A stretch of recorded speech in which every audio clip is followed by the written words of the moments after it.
Gracias, señor presidente. Efectivamente, no es un detalle nimio la fecha de esta iniciativa desde diferentes puntos de vista.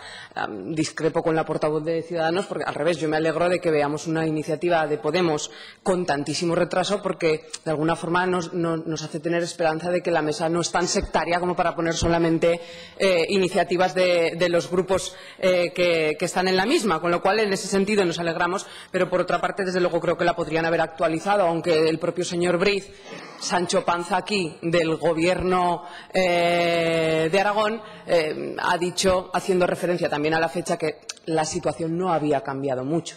Por tanto, desde ese punto de vista sigue siendo actual. Yo, sinceramente, creía que el debate iba a ir por otros derroteros y que íbamos a hablar de cosas más concretas, de ratios, de plantillas, de tal, pero me alegra mucho y le agradezco la intervención que ha tenido el señor Briz, en el sentido de que yo creo que ha elevado de alguna forma el discurso para hablar de verdad con cierta seriedad y responsabilidad sobre el problema que hay detrás de esto, que después se traduce en datos, en números y en presupuestos, ¿no?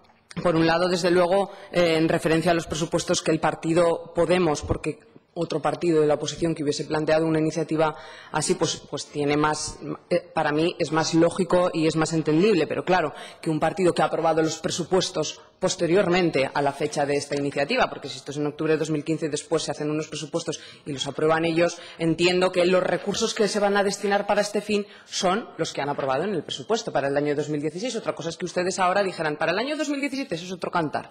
Pero desde luego los recursos para bajar ratios son recursos, para incrementar las plantillas son recursos. Entonces los recursos destinados son los que ustedes han decidido destinar aprobando los presupuestos. Pero efectivamente yo, señor Briz, me alegro de escuchar su discurso, que me hubiera gustado también que lo hubiese planteado en la legislatura pasada, cuando también ustedes pedían una bajada de ratio generalizada, cuando hablaban además de cuando se trataba estos temas, ustedes además ponían el ejemplo de determinados centros que se estaban convirtiendo en guetos, y en cuanto a la admisión de alumnos, ustedes, si no me equivoco, siempre han tenido, o así lo hemos interpretado nosotros, siempre han tenido un criterio más proclive al reparto de alumnos con necesidades especiales para que no hubiese centros donde estuviesen concentrados los alumnos que necesitan esos apoyos extraordinarios, cosa que desde luego nosotros no compartimos.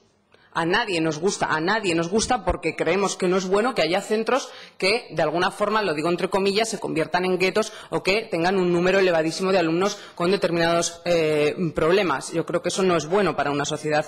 Pero, claro, hay incoherencias sobre las que tendremos que reflexionar. O sea, ¿qué queremos? O sea, en la admisión de alumnos, el criterio al que más peso le damos o de los que más peso tiene es la proximidad al domicilio familiar, porque creemos que es muy importante que los niños vayan al centro, al lado de su casa, y ahí han defendido ustedes el colegio en el barrio, no sé qué, tal. ¿Creemos que eso es importante, sí o no? Si eso es importante, eso es una forma de trabajar. Y claro, la contraria es que los niños vayan en función de su etiqueta a un centro o a otro. Y entonces ahí ideológicamente igual nos situamos en corrientes distintas, que yo a veces veo una cierta incongruencia entre lo que se dice en este tipo de iniciativas, lo que se espera de un partido que se sitúa a no sé qué lado de la ideología, que yo ya no sé a veces si existen esos lados o no existen, y tendremos que saber lo que pensamos todos. Nosotros lo que creemos es que los alumnos tienen que ir al centro próximo, en la medida de lo posible, al que sus padres decidan que vaya, y que ese centro no tendrá que ser igual que otro centro, necesitará unos recursos especiales para dar respuesta a la especialidad de su alumnado. Efectivamente, claro que no es un tema. Hay centros, hay colegios muy buenos, con profesionales buenísimos que están trabajando muy bien y que no logran cambiar la realidad cultural o sociológica de ese centro, porque efectivamente el problema no está ahí dentro de la escuela, sino que el problema está fuera. Al final eso es un reflejo de lo que hay en la sociedad, y esto pues es que es una lástima, pero yo alguna vez les he hecho referencia, y quienes sean más duchos en la materia lo conocerán.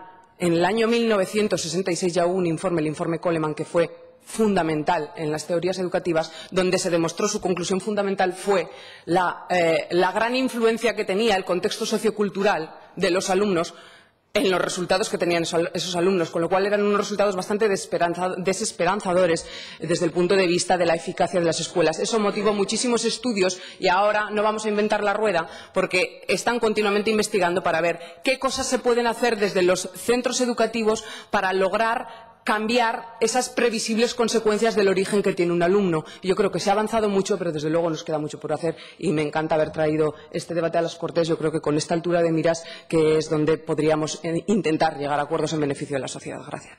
Gracias, señora. Señora Herrero, tiene el turno de palabra la portavoz del Grupo Socialista, señora Pérez.